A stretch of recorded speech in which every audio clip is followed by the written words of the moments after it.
Halo Re, Iren di sini. Selamat datang kembali di channel Hai Iren, channel hiburan dan edukasi. Beberapa waktu belakangan ini, berita tentang Indra Kents cukup menyita perhatian publik. Hampir semua media digital memberitakan tentang ditetapkannya Indra Kents sebagai tersangka atas dugaan tindak pidana pencucian uang atau judi online melalui aplikasi Binomo. Beritanya tuh sempat trending hampir seminggu lebih ya. Aku sempat scroll juga di Google, YouTube, Twitter yang ngebahas tentang Indra Kents dan Binomo. Ada sebuah jargon yang paling menonjol dari Indra Kents di beberapa media sosial yang salah satunya adalah TikTok.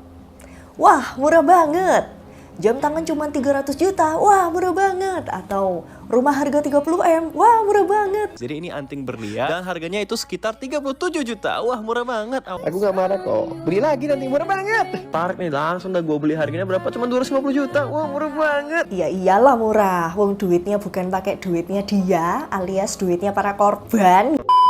2 tahun yang lalu, pas masa pandemi ya, tahun 2020, aku sempat dapat tawaran dari ada 2 agensi yang menawarkan tentang endorse untuk aplikasi Binomo. Jujur Li, aku tolak. Ya memang pertama karena aku ngerasa nggak cocok aja karena memang konten-konten YouTubeku nggak ada yang ngebahas tentang trading ya, rasanya kok kurang cocok. Dan yang kedua, aku juga nggak tahu ini aplikasi beneran atau enggak.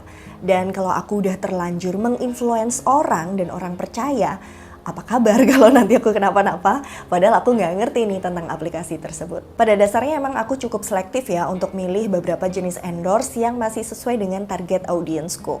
Kalau misalnya endorsean tentang aplikasi belajar, boleh lah ya.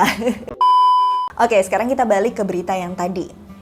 Pada bulan Oktober tahun lalu, Bapepti memasukkan Binomo sebagai situs dominan ilegal dalam bidang perdagangan berjangka komoditi.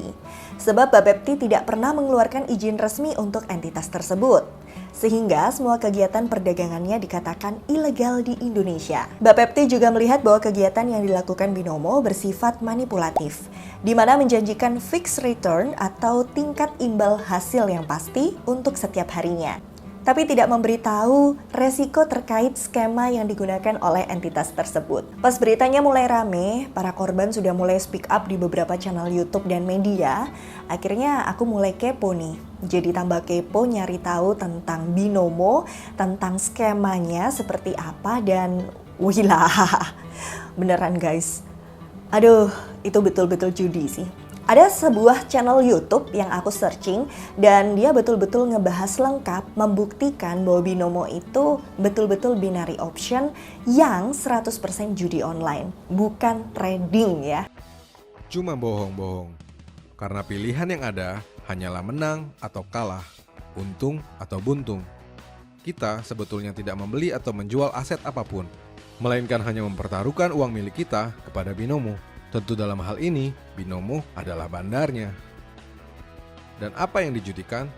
Tak lain dan tak bukan adalah instrumen pasar, pada umumnya forex. Karena itu, para gambler yang mengaku trader tak kalah ganas memberikan iming-iming yang menyesatkan, motivasi palsu, mengaku sukses tetapi masih jualan kelas premium, sembari mendapatkan komisi yang sangat besar dari Binomo, yaitu hingga 70% atau hampir 100% untuk cost per acquisition dari program afiliasi Binomo. Kalau kamu tak percaya, tunjukkan pada saya satu saja pemain binary options yang tidak mencantumkan link afiliasi di setiap konten miliknya. Oke, sedikit flashback lah ya, ngomongin soal penipuan investasi bodong. Selain kasus ini, sebetulnya bokapku juga pernah sih kena kasus investasi bodong. Mungkin teman-teman udah pada tahu ya, di Google ada sebuah aplikasi yang namanya Mimiles. Aku dulu sempat dikasih tahu bokap, coba kamu naruh dana sekian gitu kan. Waktu itu aku nggak ngerti dan aku emang jujur aku nggak tertarik gitu loh dengan investasi yang menawarkan return cepat atau tingkat pengembalian yang cukup tinggi.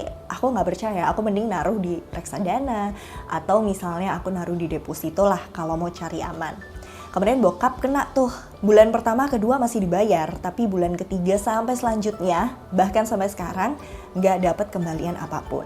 Dan waktu aku ngasih tahu bokap kalau aplikasi Mimiles itu termasuk ilegal, bokap belum percaya. Tapi ketika kejadiannya udah banyak korban speak up, dan kasusnya mulai bergulir, nah tuh bokap akhirnya udah hopeless, udah yang pasrah, duitnya hilang. Bokap apa nyokap sih naruh duit di situ. Dan dari sini sebetulnya kalau aku ngelihat case dari bokap aku ataupun dari para korban atas aplikasi Binomo, sebetulnya ada benang merah yang bisa kita pelajari loh di sini, Rek. Mayoritas atau sebagian besar penduduk Indonesia ini sebetulnya suka menjadi kaya dengan cara yang instan atau cara yang cepat. Instan itu bisa misalnya cara cepat instan dengan pergi ke paranormal, ngadain ritual-ritual untuk pesugihan atau kekayaan. Atau bisa juga nih tertarik dengan jenis investasi-investasi yang menawarkan hasil yang besar tapi dengan waktu yang sangat cepat. Ini nih yang harus diwaspadai, Rek. Kita sama-sama tahu ya, untuk achieve sebuah goals yang besar, nggak mungkin effortnya kecil. Sesuatu yang big, nggak mungkin kamu dengan sesuatu yang kecil banget. Mungkin bisa, tapi butuh waktu yang sangat lama untuk mencapai sesuatu yang besar, tapi dengan effort yang kecil. Effort itu bisa macam-macam ya. Bisa uang, tenaga, waktu kita, dan betul-betul kita curahkan untuk mencapai goals yang besar tersebut. Orang yang pasti pingin dong hidupnya kaya, sukses, makmur ya kan? Tapi ingat, nggak ada hasil yang instan. Kalaupun hasilnya instan, ya kamu harus siap-siap resikonya juga gede, bukan malah yang resiko kecil. Akhirnya dari kasus Binomo, investasi bodong, dan lain-lain, itu tuh bikin orang jadi mulai parno untuk benar-benar belajar investasi. Atau mungkin ketika ada orang yang ngejelasin investasi yang sesungguhnya yang bisa menghasilkan cuan, para korban bisa jadi parno. Aduh, jangan-jangan nanti aku dikerjain, jangan-jangan aku nanti dibohongin, dan lain sebagainya. Lalu bagaimana sih seharusnya kita menyikapi investasi-investasi seperti itu? Di sini teman-teman jangan langsung parno menyamakan sebuah investasi terus akhirnya disamain tuh, wah berarti semuanya ini bohong. Wah investasi channel YouTube ini yang ngebahas investasi tuh bohong semua kayak Binomo. No. Di sini diperlukan adalah pertama, berpikir kritis dan mencari informasi yang sebanyak-banyaknya. Jangan hanya modal asal percaya doang. Cari informasi sebanyak-banyaknya tentang investasi yang akan teman-teman ikuti. Yang kedua, selalu update dengan berita-berita finansial terkini. Ini perlu banget supaya kita melek sama informasi dan keadaan yang terjadi. Jangan sampai kita buta sama informasi-informasi terupdate. Kalau kalian tetap ingin coba investasi, mulai dengan modal yang kecil. Tapi tetap kritis dan lakukan evaluasi berkelanjutan. Jangan sampai cuma naruh habis gitu kalian udah sibuk ngurus yang lain, ketika terjadi sesuatu kalian speak up sana sini. Padahal belum tentu tuh investasinya yang bodong, bisa aja emang kalian belum paham cara mainnya atau minimnya pengetahuan kalian soal investasi. Maka dari itu diperlukan sikap untuk berpikir kritis dan mau terus belajar serta evaluasi diri. Mudah-mudahan sedikit sharing singkat dari aku bisa bermanfaat untuk kita semua ya. Berpikir kritis, waspada, dan selalu bijak dalam memilah-milah aplikasi investasi yang sesuai dengan kamu. Sampai jumpa.